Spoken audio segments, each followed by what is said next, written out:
Hello বন্ধুরা, অনেক দিন পরে আবার নতুন একটা ভিডিও নিয়ে আবার চলে এলাম। আজকের ভিডিওটা হলো আমি তোমাদের সাথে শেয়ার করছি, সেটা হলো আজকে আমি পিৎজা বানাবো। তো ঘরে আমি কীভাবে সিম্পলভাবে পিৎজা বানাই সেটাই তোমাদের সাথে শেয়ার করব। আর শেয়ার করতে করতে তোমাদের সাথে একটু গল্প করব। তো তোমরা কীভাবে বানাচ্ছি সেটা আমি তোমাদেরকে বলছি না, ভিডিওতে পুরো দেখানো আছে, সেটা তোমরা দেখলেই বুঝতে পারবে। আমি আজকে যে কথাগুলো তোমাদের সাথে শেয়ার করব, তোমাদের সাথে গল্প করব, তো সেগুলোই আমি কথাগুলো বলছি। আর সাথে তোমরা ভিডিওটাও দেখতে থাকো, কেউ কিন্তু স্কিপ করে দেখো না, একদমই না। কারণ আমি অনেক দিন ভিডিও দিই না, অনেক দিন পরে আবার ভিডিওটা দিলাম। তো তোমরা ফুল ভিডিওটা দেখবে আর আমাকে অনেক অনেক অনেক ভালোবাসা দেবে। তো তো কোথা থেকে কীভাবে শুরু করবো বুঝতে পারছি না। আসলে আমি কোনো কথা বলতে গেলে না, কোথা থেকে শুরু করবো সেটা আমি বুঝতে পারি না। আর একবার যদি শুরু করে ফেলি তাহলে আর শেষ করার নাম করি না। তো শুরুটা আমি কীভাবে করবো সেটাই আমি বুঝতে পারছি না। তো তোমরা যেহেতু আমার ঘরের মানুষ, নিজেদের মানুষ, তো যেমন সিম্পলভাবে আমি শুরু করি সেরকমভাবে আমি শুরু করছি। তো আসলে আজকে আমি কিছু কথা বলতে চাই, মানে অনেক দিন আগেকার কথা। সেটা হলো আমার কিছু মনের কথা হলো। এখনকার দিনে মানুষের বলো, মেয়েদের বলো, যাই বলো না কেন, আমি যেহেতু মেয়ে, আমি মেয়েদের সম্পর্কেই বলবো। যে যখন তার কিছু থাকে না, তো একটা মেয়ের যদি বিয়ের আগে তার বাবার যদি কিছু না থাকে, সেই মেয়ের দাম থাকে না।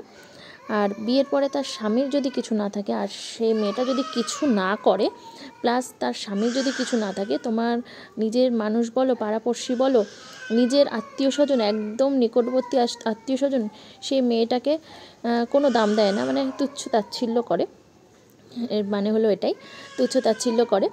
তারপরে আর যদি সেই মেয়ের বাবার, কিংবা মানে বিয়ের আগে তার বাবার, বিয়ের পরে তার স্বামীর যদি কিছু থাকে, তাহলে দেখবে সেই মেয়ে যেরকমই হোক, কালা ধালা যাই মানুষই হোক না কেন, যেমনই হোক, তাকে কিন্তু সবাই মাথায় করে নাচে। এটাই হলো দেখি এখনকার সমাজে, এটাই হলো বাস্তব ঘটনা। তো এই জিনিসগুলোই আমার মানে মনে খুব খারাপ লাগে। আর ভাবি যে একটা মেয়ের জীবনে বাবা আর স্বামী ছাড়া কি তার কোনো দাম নেই? মেয়েটা যতই পড়াশোনা করুক না কেন, মেয়েটা এখনকার দিনে মানে পড়াশোনা করেও চাকরি বাকরির যা অবস্থা, যা কিছু বলছে, আমি নিজের কথাই বলছি যে আমি পড়াশোনা করেও কিন্তু আমি এখন গৃহবধূ হয়ে গেছি। তো যাই হোক, এরকম অনেক মেয়েই আছে যে পড়াশোনা অনেক আমার থেকে হয়তো উচ্চশিক্ষিত পড়াশোনা করছে, তারাও চাকরির জন্য ফ্যালফ্যাল করে ঘুরে বেড়াচ্ছে, কিন্তু চাকরিটা নেই। তো সে যাই হোক, কিন্তু মেয়েটার জীবনে মেয়েটার তার স্বামী, তার বাবা যদি কিছু না করে, মেয়েটার গুরুত্ব আস্তে আস্তে কমে যায়। আর সেই ক্ষেত্রে আর তার উল্টো ক্ষেত্রে তার যদি স্বামীর কিছু থাকে, সে হয়তো পড়াশোনাও জানে না, সে হয়তো শিক্ষিতও না, তার গুরুত্ব সেটা বেড়ে যায়। তো তাই আমি এই সমাজের প্রতিটা মানুষকেই বলছি, আরে ভাই, প্রতিটা মেয়ের মধ্যেই না নিজস্ব একটা সত্তা থাকে। কেউ হয়তো পড়াশোনায় ভালো, পড়াশোনা করেছে, কার হয়তো হাতের গুণ ভালো, কারো হয়তো সে কোনো না কোনো দিক থেকে একটা মেয়ে গুণবতী হয়ই।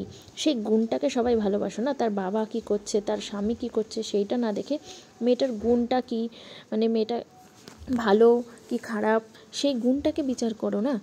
হ্যাঁ, পরোক্ষ জিনিসটাকে বিচার না করে প্রত্যক্ষ জিনিসটাকে, মেয়েটার মধ্যে যেটা আছে সেটাকে বিচার করে তাকে ভালোবাসো, তাকে সম্মান দাও। তো একটা মেয়ের, প্রতিটা মেয়ে বলি, প্রতিটা মানুষেরই একটা সম্মানের যোগ্য, সবার কাছ থেকে সম্মান পেলে সে কিন্তু একটা কথা আছে না, বাচ্চাদের দেখবে, যারা বাচ্চারা পড়াশোনা করছে, তাদেরকে তুমি কোনো কিছু একটা ভুল করলো, কিংবা কোনো কিছু একটা ঠিক করার তুমি যদি তাকে আরও বলো, যে আরও বাহবা দাও, তাহলে কিন্তু তার উৎসাহটা বেড়ে যায়। তেমনি ভুল করলে বাহবার কথা বলছি না, যে ভুল করলে বলো এটা ভুল হয়েছে, কিন্তু সেরকমভাবে বলো যাতে বাচ্চাটার মনে কোনো আঘাত না পড়ে, যাতে ভয় না পায়। তো সেরকমভাবে বলো। আর ঠিক করলে অবশ্যই তাকে আরও উৎসাহ করো, আরও বাহবা দাও, দেখবে সেই জিনিসটা আরও ভালো করে ও ইমপ্রুভ করতে পারে। তো সেরকমই একটা মেয়ে কিংবা একটা মানুষ যাই হোক, যে পিছিয়ে পড়েছে, যে সমাজের থেকে অনেকটা পিছিয়ে পড়েছে, সে বুঝতে পারছে না কি করবে না করবে, কিন্তু তার হয়তো পড়াশোনায় গুণ নেই, কিংবা তার ব্যাকগ্রাউন্ডে তেমন কোনো স্ট্রং কিছু নেই, তার স্বামী হয়তো সেরকম কিছু করে না, তার বাবা হয়তো সেরকম কিছু করে না, কিন্তু তার মধ্যে হয়তো রান্নার গুণ অনেক আছে। তো সেই গুণটাকে উৎসাহ দিতে হবে, যে না, সত্যি তুমি খুব ভালো রান্না করো, সেই গুণটাকে ওর সামনে আরও প্রকাশ করতে হবে, ভালো করে প্রকাশ করতে হবে, যেন সে রান্না নিয়ে অন্য কিছু করতে পারে জীবনে। দাঁড়াতে পারে। তো তেমনি কারো হয়তো গানে উৎসাহ আছে, সে তাকে গান নিয়ে উৎসাহ করতে হবে, মানে সেরকমভাবে করলে পরে যে সবাইকে যে পড়াশোনা শিখেই একদম শিক্ষিত হয়ে যে চাকরি করতে হবে তারও তো কোনো মানে নেই। প্রতিটা মানুষেরই কোনো না কোনো একটা বাহ্যিক গুণ আছে, তো সেই গুণটাকে প্রকাশ করলে কিন্তু সে জীবনে অনেকটা দাঁড়াতে পারবে। আর আমাদের এই সমাজ সমাজ কী করে, কিন্তু সেই গুণটাকে যে ধরে তাকে যে উৎসাহ দেয় সেটা কিন্তু দেয় না, তাকে আরও মানে ঠেলে পিছিয়ে দিতে সাহায্য করে আরও বেশি। তো যাই হোক, অনেক কিছু বলে ফেললাম। তোমার এই মনে এই কথাগুলো ছিল, অনেক দিন থেকে একটা জিনিস নিয়ে ভাবছিলাম, তো সেটাই তোমাদের সাথে শেয়ার করলাম ভিডিওর মাধ্যমে। আর তোমরা কিন্তু এই পিৎজা বানানোর ভিডিওটা আমি আশা করছি সবাই দেখেছো, আর সবাই বাড়িতে একটু ট্রাই করো। তো আমার দেখো এই পিৎজাটা হয়েও গেছে, আমি বার করে নিয়েছি, একটু ঠান্ডা করে নিয়েছি। তো এবার দেখো, কিন্তু আমার মনে হয় পিৎজাটা একটুখানি হতো, তাহলে এই চিজগুলো একটু গললে পরে ভালো লাগতো। তো পিৎজাটা কিন্তু খেতে খারাপ লাগেনি, ভালোই লেগেছে। তো ভিডিওটা এরকম কোনো রেসিপির ভিডিও যদি দেখতে চাও তাহলে অবশ্যই আমাকে কমেন্ট করে জানিও। আর ভিডিওটা ভালো লাগলে অবশ্যই লাইক, কমেন্ট, শেয়ার আর সাবস্ক্রাইব করো।